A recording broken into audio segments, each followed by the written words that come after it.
প্রিয় দর্শক, আসসালামু আলাইকুম। পুরো দমে চলছে বিশ্বজুড়ে উত্তেজনা। প্রতিপক্ষকে 1 ইঞ্চিও ছাড় না দেওয়ার হুঁশিয়ারি দিচ্ছে পরাশক্তিরা।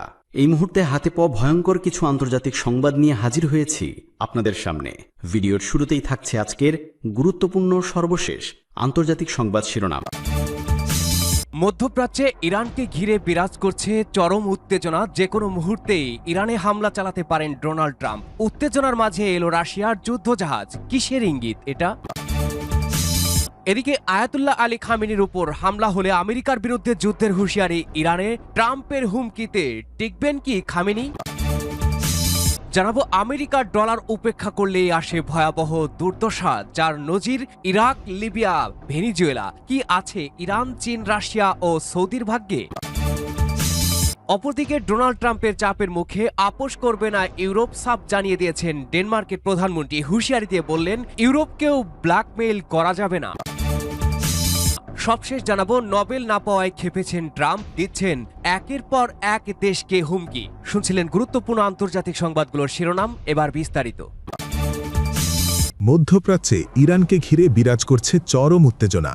যে কোনো মুহূর্তে ইরানে হামলা চালাতে পারেন ডোনাল্ড ট্রাম্প। উত্তেজনার মাঝেই এলো রাশিয়ার যুদ্ধজাহাজ। কিসের ইঙ্গিত? হঠাৎ কেন কাতারে আসলো রাশিয়ার যুদ্ধজাহাজ? ইরান যুক্তরাষ্ট্র উত্তেজনার মাঝেই রাশিয়ার এমন পদক্ষেপ কিসের ইঙ্গিত দিচ্ছে? কাতারে রাশিয়ার উপস্থিতি কি নতুন সামরিক জোটের পূর্বাভাস? মধ্যপ্রাচ্যে ইরানকে ঘিরে বিরাজ করছে চরম উত্তেজনা।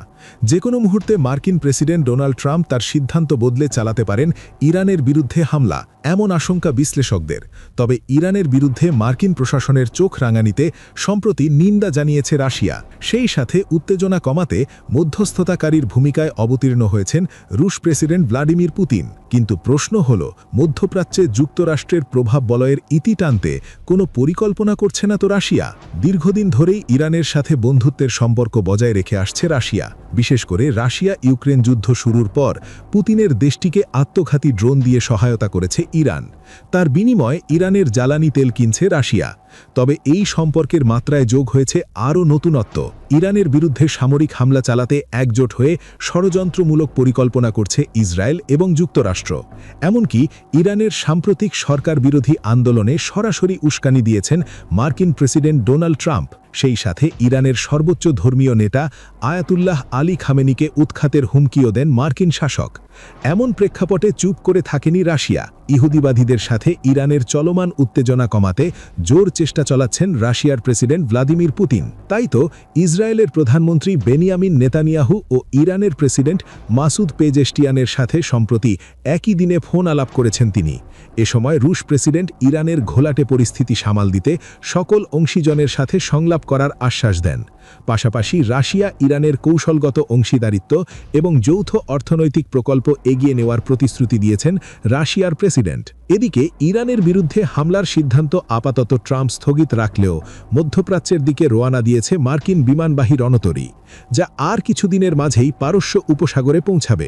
এমন পরিস্থিতির মাঝেই যুক্তরাষ্ট্রের ঘনিষ্ঠ বন্ধুরাষ্ট্র কাতার হাঁটল ভিন্ন পথে। কাতারের রাজধানী দোহার হামাদ বন্দরে 4 দিনব্যাপী আন্তর্জাতিক সামুদ্রিক প্রতিরক্ষা সংক্রান্ত প্রদর্শনী ও সম্মেলনের আয়োজন করেছে কাতার সরকার। 19 জানুয়ারি থেকে শুরু হওয়া এই আয়োজন চলবে 22 জানুয়ারি পর্যন্ত।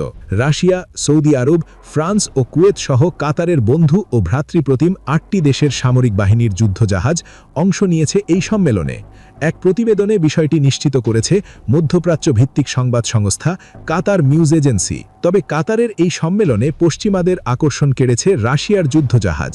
কারণ পশ্চিমা বিশ্লেষকদের ধারণা, রাশিয়া মূলত উপসাগরীয় ধনী দেশগুলোর সাথে সামরিক সম্পর্ক বৃদ্ধি করতে চায়, যার মাধ্যমে জ্বালানি তেল উৎপাদনকারী উপসাগরীয় অঞ্চলের দেশগুলোর কাছে সমরাস্ত্র বিক্রি বৃদ্ধি করবে পুতিনের দেশটি। বিশ্লেষকরা আরও বলছেন, কাতার এমন সময়ে সামরিক এই প্রদর্শনীর আয়োজন করল যখন অঞ্চলটিতে ইরানকে ঘিরে যুক্তরাষ্ট্র ও ইসরায়েলের ক্রমবর্ধমান উত্তেজনা ছড়াচ্ছে। আর এই কাতারেই রয়েছে যুক্তরাষ্ট্রের অন্যতম বৃহৎ সামরিক ঘাঁটি আল-উদেই, যেটিকে লক্ষ্য করে গত বছরের জুনে ক্ষেপণাস্ত্র হামলা চালিয়েছিল ইরানের সর্বোচ্চ প্রতিরক্ষা বাহিনী IRGC। আয়াতুল্লাহ আলী খামেনির উপর হামলা হলে আমেরিকার বিরুদ্ধে যুদ্ধের হুঁশিয়ারি ইরানে। ট্রাম্পের হুমকিতে টিকবেন কি খামেনি? ইরানের সর্বোচ্চ নেতা আয়াতুল্লাহ আলী খামেনের ওপর কোনো ধরনের হামলা হলে যুক্তরাষ্ট্রের সঙ্গে সর্বাত্মক যুদ্ধের কড়া হুঁশিয়ারি দিয়েছে ইরান। রবিবার ইরানের প্রেসিডেন্ট মাসুদ পেজিশকিয়ান দেশের অর্থনৈতিক সংকটের জন্য যুক্তরাষ্ট্রের নিষেধাজ্ঞাকে দায়ী করেন। ইরানের নতুন নেতৃত্ব নিয়ে মার্কিন প্রেসিডেন্ট ডোনাল্ড ট্রাম্পের উস্কানি নাকচ করে দিয়েছে খামেনি সরকার। ডোনাল্ড ট্রাম্পের হুমকির মধ্যে টিকতে পারবেন কি আয়াতুল্লাহ আলী খামেনি? ইরানের সর্বোচ্চ নেতা আয়াতুল্লাহ আলী খামেনিকে নিয়ে যুক্তরাষ্ট্রের সকল ষড়যন্ত্র রুখে দিতে প্রস্তুত তেহরান। খামেনের ওপর হামলা বা আঘাত এলে যুক্তরাষ্ট্রের সাথে সর্বাত্মক যুদ্ধে জড়ানোর হুঁশিয়ারি দিয়েছেন ইরানের প্রেসিডেন্ট মাসুদ পেজিশকিয়ান। খামেনি সরকারের সময় ফুরিয়ে এসেছে। মার্কিন প্রেসিডেন্ট ডোনাল্ড ট্রাম্পের এই মন্তব্যের প্রতিক্রিয়ায় ইরানের প্রেসিডেন্ট এই হুঁশিয়ারি দেন। রবিবার সামাজিক যোগাযোগ মাধ্যমে দেয়া পোস্টে প্রেসিডেন্ট পেজিশকিয়ান লেখেন, অর্থনৈতিক সংকটে ইরানের বাসিন্দারা কঠিন পরিস্থিতির মধ্য দিয়ে যাচ্ছে, আর এই পরিস্থিতির জন্য যুক্তরাষ্ট্র ও তার মিত্রদের দেয়া নিষেধাজ্ঞাকে দায়ী করেন ইরানের প্রেসিডেন্ট। ইরানের নেতৃত্ব পরিবর্তনে ডোনাল্ড ট্রাম্পের ডাকে একাত্মতা প্রকাশ করেছেন টেক্সাসের সেনেটর টেড ক্রুজ। রবিবার ফক্স নিউজকে দেয়া এক সাক্ষাৎকারে মার্কিন সেনেটর বলেন, ইরানের সরকার পরিবর্তনে প্রেসিডেন্ট ট্রাম্পের সব ধরনের পদক্ষেপ নেওয়া উচিত। ইরানের সর্বোচ্চ নেতা আয়াতুল্লাহ আলী খামেনির সরকারি অফিস যুক্তরাষ্ট্রের এই আহ্বানকে নাকচ করে দিয়েছে। ডোনাল্ড ট্রাম্প নিজের অপরাধ ঢাকতে অন্যকে সরানোর ষড়যন্ত্রে লিপ্ত বলে জানায় খামেনির অফিস। এদিকে ইরানের অভ্যন্তরীণ বিষয়ে যুক্তরাষ্ট্রকে মাথা না ঘামানোর পরামর্শ দিয়েছেন পররাষ্ট্র মন্ত্রণালয়ের মুখপাত্র ইসমাইল বাঘাই। যুক্তরাষ্ট্র ও ইরানের মধ্যে অস্থিতিশীল পরিস্থিতির জন্য ট্রাম্পের দিকে অভিযোগের আঙুল তোলেন তিনি। বলেন, যুক্তরাষ্ট্র সংঘাত বাঁধিয়ে সুযোগ নেয়ার চেষ্টা করছে। যুক্তরাষ্ট্রের সমস্ত চেষ্টা ব্যর্থতায় পরিণত হয়েছে বলেও মন্তব্য করেন ইরানের এই মুখপাত্র। এদিকে যুক্তরাষ্ট্রের হামলার ভয়ে ইরানের অভ্যন্তরে থমথমে পরিস্থিতি বিরাজ করছে। সাম্প্রতিক বিক্ষোভ পরিস্থিতি নিয়ন্ত্রণে এলেও সাধারণ মানুষ প্রয়োজন ছাড়া বাইরে যাচ্ছে না। বাণিজ্যিক কার্যকলাপও অনেকটা কমে এসেছে। আমেরিকান ডলার উপেক্ষা করলেই আসে ভয়াবহ দুর্দশা, যার নজির ইরাক, লিবিয়া, ভেনিজুয়েলা। কি আছে ইরান, চীন, রাশিয়া ও সৌদির ভাগ্যে? আমেরিকান ডলার উপেক্ষা করে অন্য মুদ্রায় গেলেই পেতে হবে ভয়াবহ শাস্তি। যেসব রাষ্ট্র ডলারের কর্তৃত্ব অস্বীকার করে তারাই পরিণত হয় আমেরিকার টার্গেটে। ইউরোতে তেল বিক্রি করতে চেয়েছিল ইরাক, স্বর্ণভিত্তিক মুদ্রার কথা বলেছিল লিবিয়া। ইরান ও রাশিয়া চেয়েছে ডলার এড়াতে। চীনা ইউয়ানে লেনদেন শুরু করেছিল ভেনিজুয়েলা। ফলাফল একটাই, কড়া নিষেধাজ্ঞা, রাষ্ট্রপ্রধানকে অপরাধী বানানো, অভ্যুত্থানের ষড়যন্ত্র ও যুদ্ধ। বর্তমানে চীনের সঙ্গে ইউয়ানে তেল বাণিজ্যের ইঙ্গিত দিচ্ছে সৌদি আরব। এখন কি আছে চীন, সৌদি, ইরান ও রাশিয়ার ভাগ্যে? ডলারকে চ্যালেঞ্জ করা মানেই আমেরিকার শত্রু হওয়া। মার্কিন ডলার নির্ভর ব্যবস্থার বাইরে যেতে চেয়েছে যেসব দেশ, তাদের বিরুদ্ধে দেওয়া হয়েছে নানা রকম নিষেধাজ্ঞা। পেছন থেকে ষড়যন্ত্র করে ঘটানো হয়েছে গণ অভ্যুত্থান। কখনো রাষ্ট্রপ্রধানকে বানানো হয়েছে অপরাধী, আবার চালানো হয়েছে সরাসরি সামরিক হস্তক্ষেপ। ডলারই যেন হয়ে উঠেছে আধুনিক বিশ্বের একমাত্র পরিচালক। ইরাক থেকে লিবিয়া, ইরান থেকে ভেনিজুয়েলা, সবখানে দেখা গেছে একই চিত্র। এখন আর ট্যাঙ্ক কিংবা বোমা দিয়ে যুদ্ধ শুরু হয় না। সংঘাতের প্রধান অস্ত্র হয়ে দাঁড়িয়ে আছে মুদ্রা ব্যবস্থা। কিন্তু ডলারকে চ্যালেঞ্জ করলেই কেন এমন ধ্বংস নেমে আসে? মার্কিন ডলারকে চ্যালেঞ্জ করলেই শাস্তি পেতে হয়। এর বড় উদাহরণ ইরাক। 2000 সালে তৎকালীন শাসক সাদ্দাম হুসেন ঘোষণা দেন, ডলারের বদলে ইরাকি তেল বিক্রি হবে ইউরোতে। এর মাত্র 3 বছরের মাথায় গণবিধ্বংসী অস্ত্র থাকার অভিযোগ তুলে ইরাকে হামলা চালায় যুক্তরাষ্ট্র। অস্ত্র না পাওয়া গেলেও ধ্বংস করা হয় সাদ্দাম হোসেনের সরকার। সে দেশের তেল বিক্রি হতে শুরু করে আমেরিকান ডলারে। একইভাবে আফ্রিকার জন্য স্বর্ণভিত্তিক মুদ্রা চালুর প্রস্তাব দেন লিবিয়ার মুয়াম্মার গাদ্দাফি। তিনি চেয়েছিলেন তেল বিক্রিতে ডলার না নিতে। তারও পরিণতি ভালো হয়নি। 2011 সালে মানবাধিকার রক্ষার নামে ন্যাটো জোটের বোমা বর্ষণে ভেঙে পড়ে লিবিয়া, নিহত হন গাদ্দাফি। তখন থেকেই লিবিয়ায় জ্বলছে অস্থিরতার আগুন। ডলারের সিংহাসন ভাঙতে গিয়ে ইরানও শিকার হয়েছে একই বাস্তবতার। 2008 সাল থেকেই ডলারের বিকল্প হিসাবে ইউরো, রিয়াল ও পরে চীনা ইউয়ান ব্যবহারে জোর দেয় তেহরান। এর ফল ছিল একের পর এক নিষেধাজ্ঞা, আন্তর্জাতিক ব্যাংকিং সিস্টেম থেকে বিচ্ছিন্ন করা এবং বিশ্ববাজারে ইরানি তেলের রপ্তানি সীমিত করা। 2014 সালের পর থেকে ডলার নির্ভরতা কমাতে শুরু করে রাশিয়া। তখন দেশটির বিরুদ্ধেও শক্তিশালী হয় পশ্চিমাদের আর্থিক নিষেধাজ্ঞা।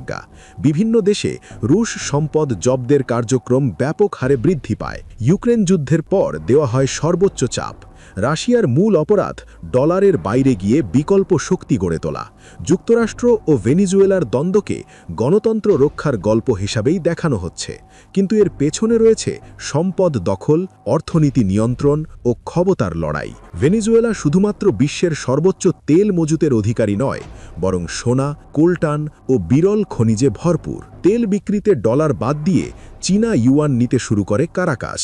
ডলারবিহীন লেনদেন, বিকল্প বাণিজ্য নেটওয়ার্ক তৈরির মতো পদক্ষেপ নিয়ে দেশটি দেখিয়েছিল চাপ দিয়ে সব রাষ্ট্রকে ভাঙা যায় না। কিন্তু এটি যুক্তরাষ্ট্রের মাথা ব্যথার কারণ হয়ে ওঠে। শাস্তি হিসাবে ভেনিজুয়েলাকে এখন ভেঙে দিচ্ছে আমেরিকা।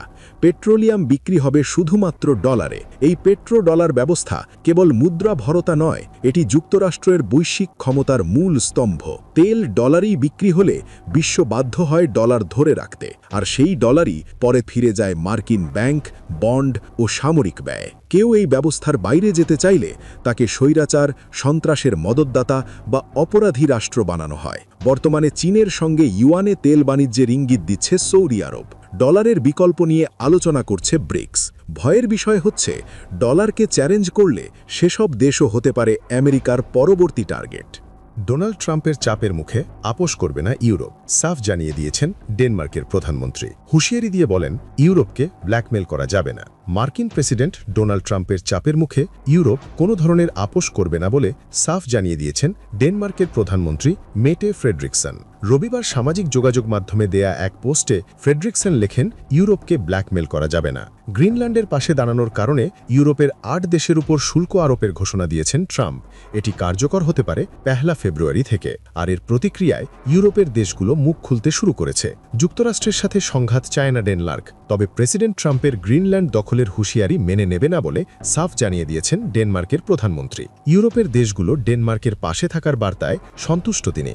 যুক্তরাজ্যের প্রধানমন্ত্রী কিয়ার স্টারমারের কার্যালয়ের একজন মুখপাত্র বলেছেন, ন্যাটোর প্রতিটি সদস্যই গুরুত্বপূর্ণ।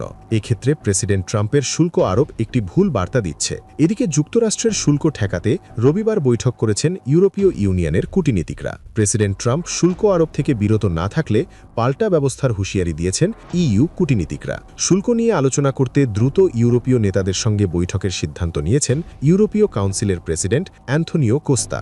যুদ্ধের ধরন বদলাতে যাচ্ছে চীন। এবারে কোয়ান্টাম প্রযুক্তিতে 10টিরও বেশি পরীক্ষামূলক সাইবার ও যুদ্ধ সরঞ্জাম তৈরি করছে দেশটি। এই প্রযুক্তি ব্যবহার করে স্টিলথ বিমান শনাক্তকরণ, দ্রুত তথ্য বিশ্লেষণ এবং আকাশ প্রতিরক্ষা ব্যবস্থাকে আরও শক্তিশালী করা সম্ভব হবে। সামরিক বিশ্লেষকরা বলছেন, এটি শুধু চীনের সামরিক শক্তি বাড়াবে তা নয়, পশ্চিমা দেশগুলোর সামরিক সক্ষমতাকেও নতুনভাবে চ্যালেঞ্জ করবে। যুদ্ধের মাঠ এখন আর শুধু বন্দুক, ট্যাঙ্ক কিংবা ক্ষেপণাস্ত্রের মধ্যে সীমাবদ্ধ নেই। চীনের হাত ধরে বিশ্ব এখন প্রবেশ করছে এক নতুন অদৃশ্য ও ভয়ঙ্কর কোয়ান্টাম যুদ্ধযুগে। বিশ্বজুড়ে সামরিক ক্ষমতা প্রদর্শনের প্রতিযোগিতা যখন ক্রমেই তীব্র হচ্ছে, ঠিক তখনই আরেকটি বড় বার্তা দিল চীন। দেশটির সামরিক বাহিনী পিপলস লিবারেশন আর্মি PLA জানিয়েছে, তারা বর্তমানে কোয়ান্টাম প্রযুক্তি নির্ভর একাধিক অত্যাধুনিক যুদ্ধ সরঞ্জাম ও সাইবার অস্ত্র তৈরির কাজ চালিয়ে যাচ্ছে। প্রতিবেদনে জানানো হয়, PLA বর্তমানে 10টিরও বেশি পরীক্ষামূলক কোয়ান্টাম সাইবার যুদ্ধ সরঞ্জাম উন্নয়নের কাজ এগিয়ে নিচ্ছে। এসব সরঞ্জামের মধ্যে কয়েকটি ইতোমধ্যেই বাস্তব মিশনে পরীক্ষামূলকভাবে ব্যবহার করা হয়েছে বলেও উল্লেখ করা হয়। সামরিক বিশ্লেষকদের মতে, এই পরীক্ষাগুলো চীনের ভবিষ্যৎ যুদ্ধ কৌশলের একটি স্পষ্ট ইঙ্গিত দিচ্ছে। এই উচ্চাভিলাষী প্রকল্পটি পরিচালিত হচ্ছে চীনের ন্যাশনাল ইউনিভার্সিটি অফ ডিফেন্স টেকনোলজির অধীন একটি উন্নত সুপার কম্পিউটিং ল্যাবরেটরির মাধ্যমে।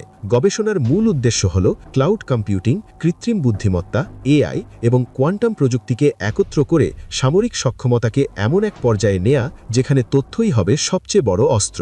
চীনা সামরিক কর্মকর্তারা দাবি করছেন, কোয়ান্টাম কম্পিউটিং ব্যবহার করে যুদ্ধক্ষেত্রের বিপুল পরিমাণ তথ্য মাত্র কয়েক সেকেন্ডের মধ্যেই বিশ্লেষণ করা সম্ভব হবে। এর ফলে সেনা কমান্ডাররা দ্রুত সিদ্ধান্ত নিতে পারবেন এবং অস্ত্র, সেনা ও রসদের বণ্টন আরও নিখুঁত করা যাবে। নোবেল না পাওয়ায় ক্ষেপেছেন ট্রাম্প, দিচ্ছেন একের পর এক দেশকে হুমকি। নাটকীয় কূটনৈতিক টানাপড়েন, মিত্রদের সঙ্গে দূরত্ব আর আর্টিক অঞ্চল ঘিরে নতুন করে ভূ রাজনৈতিক উত্তেজনার মধ্যে যুক্তরাষ্ট্রের প্রেসিডেন্ট ডোনাল্ড ট্রাম্প আবারও এমন এক মন্তব্য করলেন যা বিশ্ব রাজনীতিতে নতুন করে আলোড়ন তুলেছে। ইউরোপ যুক্তরাষ্ট্রের সম্পর্ক যখন ন্যাটো, শুল্কনীতি ও গ্রিনল্যান্ড ইস্যুর চাপের মুখে রয়েছে, ঠিক সেই সময় শান্তি নিয়ে নিজে অবস্থান নিয়ে প্রশ্ন তুললেন তিনি। এমন প্রেক্ষাপটে নোবেল শান্তি পুরস্কার না পাওয়ায় শান্তি নিয়ে আর ভাবতে চান না এমন বিস্ফোরক বিস্ফোরক বক্তব্য দিয়েছেন যুক্তরাষ্ট্রের এই প্রেসিডেন্ট। নরওয়ের প্রধানমন্ত্রীকে পাঠানো এক বার্তায় তিনি সরাসরি নরওয়েকেই দায়ী করেছেন তাকে নোবেল না দেওয়ার জন্য। গত বছর নোবেল শান্তি পুরস্কার পান ভেনিজুয়েলার বিরোধী নেতা মারিয়া করিনা মাচাদো। এই সিদ্ধান্তের পর নরওয়ের প্রধানমন্ত্রী ইয়োনাস কার স্টোরকে পাঠানো এক বার্তায় ট্রাম্প লেখেন নরওয়ে তাকে পুরস্কার না দেওয়ার সিদ্ধান্ত নিয়েছে। জবাবে স্টোরে জানান নোবেল শান্তি পুরস্কার দেয় নরওয়ে সরকার নয়, একটি স্বাধীন কমিটি। তবে ট্রাম্পের প্রতিক্রিয়া ছিল আরও কঠোর। তিনি লেখেন ৮টির বেশি যুদ্ধ থামানোর পরও যখন তাকে নোবেল দেওয়া হলো না, তখন তিনি আর শুধু শান্তির কথা ভাবতে বাধ্য নয়। তার ভাষায় শান্তি থাকবে গুরুত্বপূর্ণ, তবে এখন তিনি যুক্তরাষ্ট্রের জন্য যা ভালো ও সঠিক সেটি ভাবতে চান। এই বক্তব্য আসে এমন এক সময় যখন গ্রিনল্যান্ড নিয়ে যুক্তরাষ্ট্র ও ইউরোপের মধ্যে টানাপড়েন তীব্র। ট্রাম্প আবারও দাবি করেন যুক্তরাষ্ট্রের গ্রিনল্যান্ডের ওপর সম্পূর্ণ ও সর্বাত্মক নিয়ন্ত্রণ প্রয়োজন। যদিও ডেনমার্ক এ দাবির কড়া বিরোধিতা করেছে এবং বলেছে গ্রিনল্যান্ডে মার্কিন সামরিক পদক্ষেপ ন্যাটোর শেষ ডেকে আনতে পারে, আর এর জেরে কয়েকটি ইউরোপীয় দেশ প্রতীকীভাবে সেখানে সেনা পাঠিয়েছে। এই পরিস্থিতিতে ট্রাম্প ন্যাটোর কয়েকটি মিত্র দেশের বিরুদ্ধে 10% শুল্ক আরোপের হুমকিও দেন, যা জুনে 25% উন্নীত হতে পারে বলে জানান। সব মিলিয়ে নোবেল পুরস্কার না পাওয়া নিয়ে ক্ষোভ, গ্রিনল্যান্ড দখলের দাবি ও মিত্রদের ওপর চাপ, ট্রাম্পের বক্তব্য বিশ্ব রাজনীতিতে নতুন অনিশ্চয়তার ইঙ্গিত দিচ্ছে।